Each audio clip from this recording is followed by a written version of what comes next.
also we wanted to talk about measuring treatment response as a pharmacodynamic measure to novel systemic therapy usage.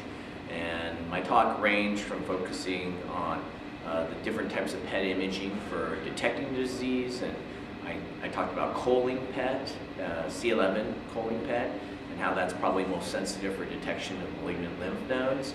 And I also talked about sodium fluoride PET, which is probably best for detection of bone metastases.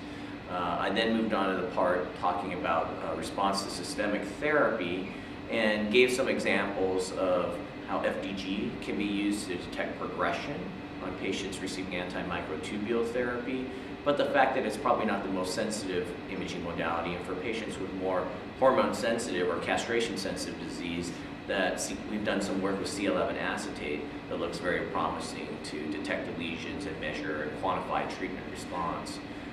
We've also led a study in Akron using sodium fluoride PET as a marker of treatment response with dasatinib, and changes by fluoride PET seem to correlate with long-term progression-free survival as well.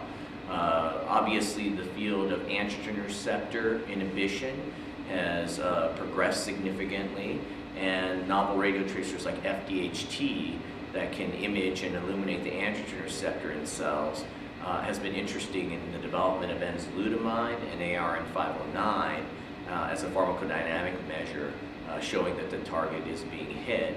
And it actually helped determine the optimal biologic dosing for ARN-509 to move forward with into later stage clinical trials.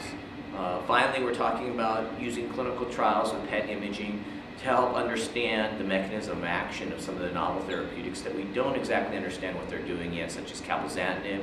We know it inhibits c-Met, we know it inhibits VEGF receptor. We've seen some very dramatic changes on bone scans, but we don't understand exactly what's driving that. And some of these more novel radiotracers may be able to help elucidate the biology of this drug.